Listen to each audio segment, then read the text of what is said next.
presupuesto nos diga que esta batalla por erradicar estas partidas de los moches es algo que requiere mucho esfuerzo y que él cree en eso. Y déjenme hacer una analogía con una frase célebre del presidente de la República que ha dicho durante mucho tiempo: no puede haber gobierno rico con pueblo pobre. Usando esa analogía yo diría, no puede haber Congreso rico que haga bien su chamba de aprobar y revisar el presupuesto. No es un asunto de montos. Los 10,000 millones de pesos que tradicionalmente se habían colocado en el ramo 23 para que los diputados los asignaran de forma libre, son una fracción dentro del PEF bastante pequeña. El tema es la distorsión en el comportamiento. Cuando tú tienes 20 millones y sabes que los puedes asignar libremente y que a lo mejor puedes cobrar 2 millones de comisión o 3 millones, tu comportamiento se obnubila, se ofusca, y entonces en estos meses, en estas semanas, en lugar de estar leyendo los anexos del PEF, del PPEF, te la pasas viendo a quién le mandas tu lana y escribiendo proyectos que no tienen ni pies ni cabeza, y eso distrae, genera desinterés y corrompe. No es el monto, sino es que pervierte la función. Por eso, erradicar estos fondos de libre asignación llamados de moches y ganar esa partida política con los legisladores de los partidos que en ocasiones hacen campaña ya sabiendo que hay esa partida en el horizonte, y de repente que llegan y les digan pues ya no va a haber, es una cosa muy complicada. Y si se logra ganar esa batalla, me parece que este Congreso va a tener más ímpetu para hacerlo. Dicho de otra manera, un Congreso con una vida interna austera tiene más ímpetu y más valentía para revisar el presupuesto, revisar su ejercicio, y eso es lo que se corrompió, creo, en las últimas 2 décadas, y ojalá se renueve. Gracias. Bueno, pues le queremos agradecer la presencia al diputado que tiene otro compromiso, por su presencia. Muchas gracias por acompañarnos aquí. No sé si todavía hay alguna pregunta por parte del público. Si la hay, entonces a las demás personas que nos acompañan les pido que nos sigan acompañando, porque vamos a abrir a algunas preguntas de las personas que se encuentran acá. Entonces, si eres tan amable, por favor, tu participación. Buenos días, Elizabeth Albarrán, del periódico El Economista. Es que justo a las personas que les quiero preguntar ya se pusieron ahí. Súper rápido, solo son 2 preguntas al diputado Fernando Galindo y al diputado Ramírez Cuellar. Bueno, ustedes dicen que no se puede vivir sin un ramo 23, entonces, ¿qué están proponiendo desde su bancada para mejorar los desfases que siempre se ven en el ramo 23 en cuanto a lo que se aprueba cada año en la Cámara de Diputados y lo que se termina ejerciendo cada año? Y para el diputado Ramírez Cuellar, rápidamente, solo quisiera ver, pues ahora, ¿qué quiso decir el presidente López Obrador cuando dijo que las expectativas económicas o movimientos económicos que den en el paquete económico se van a basar en lo que diga el Banco de México? ¿A qué se refieren? ¿A los estudios de expectativas económicas o qué quiso decir que todas las bases macroeconómicas que se den en el paquete económico van a depender del Banco de México? Gracias. Muchas gracias, Eli, por su pregunta. El comentario que yo hice, para que quede claro, es que el Ejecutivo Federal y en particular la Secretaría de Hacienda no puede vivir sin un ramo de control presupuestario. Hoy es el ramo 23. Entonces no se puede vivir sin ese ramo. Le podemos llamar 23 o dije 159 o 200, como quieran, pero necesitas un ramo que a la Secretaría de Hacienda maneje todas las economías, los subejercicios y las ampliaciones. Como lo comentaba el diputado Ramírez Cuellar, ahí está el Fonden para los desastres naturales. Yo decía que ahí están los recursos para las negociaciones salariales con el Sindicato de los Trabajadores del Estado, con el Sindicato de la Educación. Ahí tienes que tener un ramo de control presupuestario, y ahí está también, o a través del ramo 23, la Secretaría de Hacienda administra los ingresos excedentes para los fondos de estabilización de los ingresos de la Federación y de las entidades federativas. Y aquí se habla mucho de que durante el año se incrementa el gasto del ramo 23 de manera significativa. ¿Y por qué se incrementa? Y se hablan cifras de 300,000, 500,000, 600,000, dependiendo del año. ¿Por qué? Porque a través del ramo 23 se manda el recurso a los fondos de estabilización de los ingresos de las entidades federativas y de la Federación. Se van a esos fideicomisos que están establecidos en la Ley Federal de Presupuesto y Responsabilidad Hacendaria, Y ahí se ha registrado en el ramo 23 el remanente de operación de Banco de México que va para el pago de deuda y costo financiero. Pero como es el ramo de control presupuestario, se tiene que registrar en la cuenta del ramo 23 y luego va para el pago de deuda como lo establece la Ley Federal de Presupuesto. En años tuvimos reintegros del remanente de operación significativos y por eso se vio el incremento de la cuenta significativo, pero eso no quiere decir que la Secretaría de Hacienda en su momento haya hecho un trato discrecional del manejo de los recursos de los ingresos excedentes y por eso lo comenté en mi intervención. La Ley Federal de Presupuesto es bien clara cómo se debe de administrar los ingresos excedentes con fin específico que se tienen derivado del remanente y de los ingresos excedentes tributarios y petroleros. Lo que nosotros queremos en el paquete económico, queremos un paquete económico que mantenga la estabilidad de las finanzas públicas, que el marco de ingresos esté de acuerdo con los criterios generales de política económica, con las variables macroeconómicos, con la estimación del tipo de cambio del precio del petróleo. Hoy nos anunciaba el señor presidente el día 1 de que va a proponer una zona franca. Eso va a tener un impacto en la recaudación de la federación y por ende un impacto en los ingresos a través de participaciones y aportaciones para los estados y los municipios. Queremos que los programas sociales que se propongan tengan una evaluación, que tengan metas, que tengan indicadores, que se pueda darle seguimiento, que es el mandato que tiene esta Cámara de Diputados.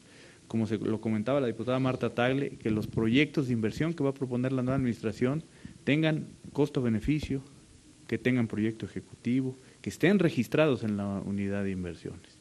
La ley es bien clara, la Ley Federal de Presupuesto y Responsabilidad Hacendaria. El Ejecutivo Federal solamente puede proponer proyectos de inversión que tengan registro ante la unidad de inversiones. Y para tener registro se tienen que cumplir muchos requisitos.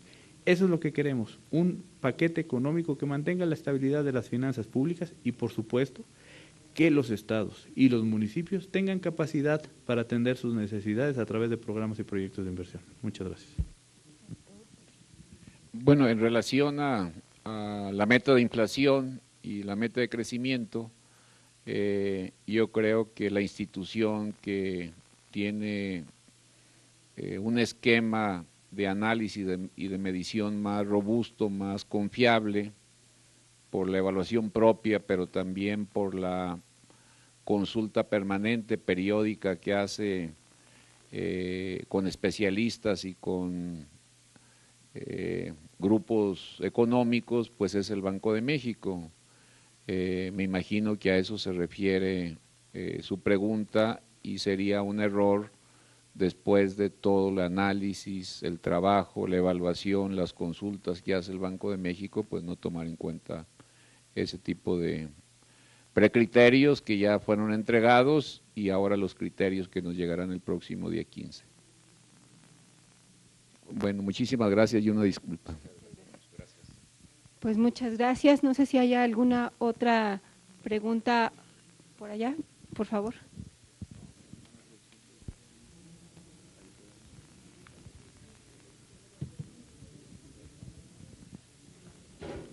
Muchas gracias. Soy Magdalena de Luna, de El Pacto por la Primera Infancia, que es un colectivo de la sociedad civil. Mi pregunta es, o nuestra inquietud es, en este tema de la negociación política, todo se ha enfocado en las asignaciones del ramo 23 y esos proyectos etiquetados que gestionan los legisladores para sus distritos, sus colonias con diferentes necesidades. Desde la sociedad civil, nosotros en diferentes agendas siempre estamos muy pendientes de la asignación presupuestal a determinados programas. Tenemos identificado con muchísima claridad necesidades que no están atendidas en el presupuesto. Por ejemplo, ahorita me viene a la mente el tema de la lactancia materna, que no existe. Sabemos que la atiende el programa de salud sexual y reproductiva, pero en la matriz de indicadores de resultados no tiene una sola mención a lactancia, etcétera, ¿no? Entonces, nuestras preocupaciones no se canalizan en el ramo 23, sino que tenemos propuestas diversas dentro de los programas presupuestales.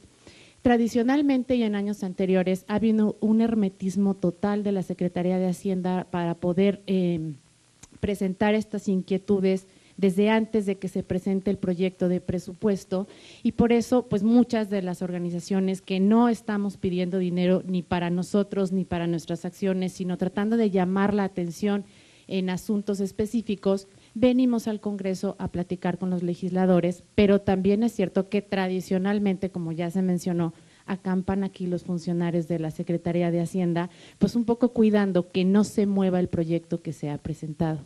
Entonces, en esta transformación y en esta esperanza de nuevos hábitos y costumbres en la gestión del presupuesto, ¿cuál es la posibilidad de que se puedan ver reflejadas estas preocupaciones de la sociedad civil en el presupuesto 2019?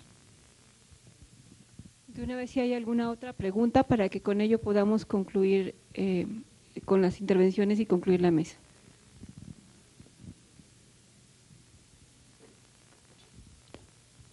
Sí, muy buenas tardes.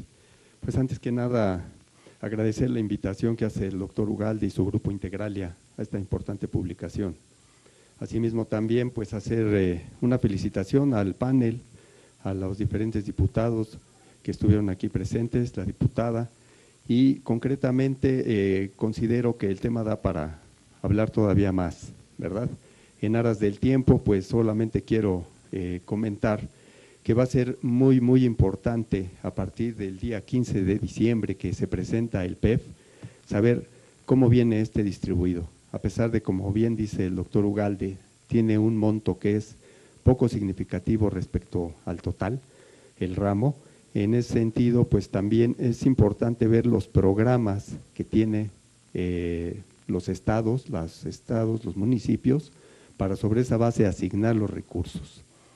Y considero yo también como trabajador que fui como economista de la extinta Contaduría Mayor de Hacienda, hoy ASF, que la Comisión de Vigilancia que ha venido operando en diferentes legislaturas juega un papel primordial a fin de poder hacer una fiscalización, una rendición de cuentas eficiente.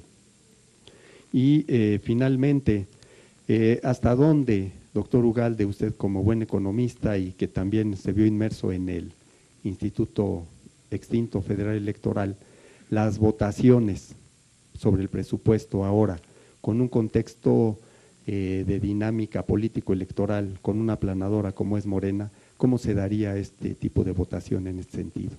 Gracias por la atención, buenas tardes. Okay, muchas gracias. Bueno, pues les regreso el micrófono con el doctor primero. Es previsible que, si ven ustedes las tres fases que determinamos en este estudio, es probable que volvamos a una fase pre-97. Ustedes en el libro van a ver exactamente cómo es esto, pero claramente el gobierno no requiere la negociación porque tiene los números para aprobarlo por sí mismo. Eso tiene una buena y una mala noticia. La buena noticia es que efectivamente lo que propuso el diputado Ramírez Cuéllar es factible, es decir, que esta tentación y tendencia que surgió con Fox de instaurar una política clientelista de preventas, de prerrogativas, que después derivó en moches, se erradique porque el gobierno no necesita repartir beneficios individuales para lograr la aprobación. Esa es la parte positiva.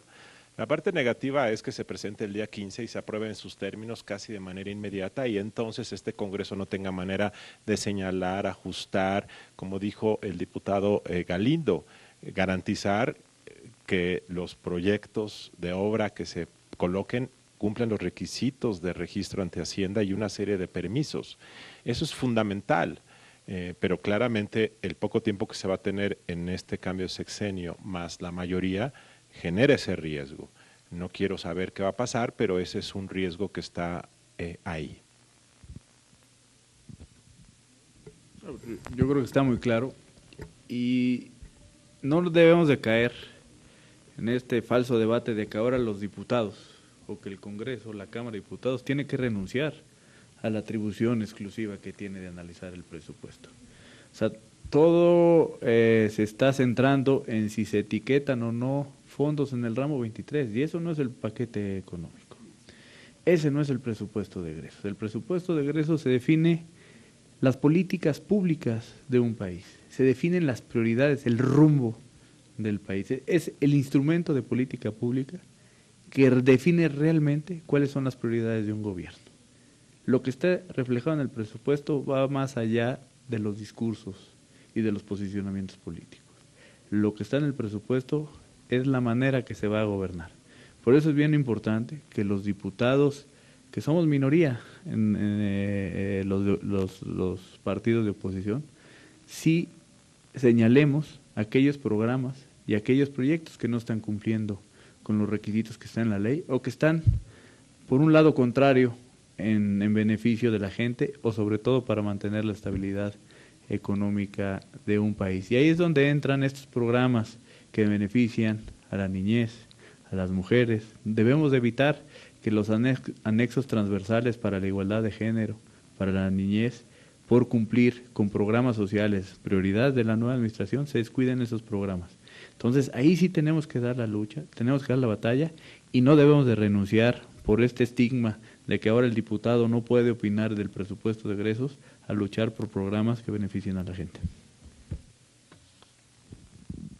Para no jalarlo. Sí, yo creo que eso no podemos renunciar ni a nuestra capacidad de analizar, discutir y reasignar recursos y etiquetarlos dentro de temas que nos parezcan necesarios, no con este ánimo de poder bajar programas a los distritos o municipios, que esa es la parte que se tiene que eliminar, pero sí de tener la capacidad de poder hacer reasignaciones y etiquetaciones dentro del presupuesto. Creo que es una cosa que tenemos que exigir porque es parte de la facultad del legislativo, incluso hasta hubo en algún momento un amparo que resolvió la Corte al respecto. Entonces, donde se determinó que el presupuesto no nos tienen que obligar a aprobarlo tal cual, sino también tenemos que tenemos esa facultad y tenemos que usarla. Y por otra parte, sin duda, el tema de reasumir las capacidades de seguimiento y de vigilancia que tiene también el legislativo en ese tema, porque por lo menos en las reformas que se hicieron en la ley orgánica, nos parece que las propuestas que se hicieron por lo menos en la parte de contrataciones y adquisiciones requerirá también unos mecanismos de control que desde el legislativo también tenemos que estar observando a lo largo del ejercicio presupuestal. Entonces me parece que si queremos que realmente las cosas cambien, es que los legisladores asumamos esas facultades, no las dejemos de lado, y que en las negociaciones o en este tema que está a punto de tenerlo, pues sí, efectivamente hay una mayoría por parte de Morena y sus aliados que no requeriría de nosotros, pero creo que nosotros tenemos del otro lado razones y fundamentos para hacer efectiva nuestra capacidad como legisladores y también representamos otra parte de la población, ¿no? Entonces, en ese sentido me parece que hay que asumir esas facultades con toda responsabilidad y no perderlas por parte del legislativo. Bueno, pues creo que ha sido muy importante contar con esta publicación. Nuevamente agradecerle al doctor Luis Carlos Ugalde y a todo su equipo la posibilidad de presentar este libro aquí en la Cámara de Diputados en un momento tan importante y que estoy muy segura que nos será de mucha ayuda en estas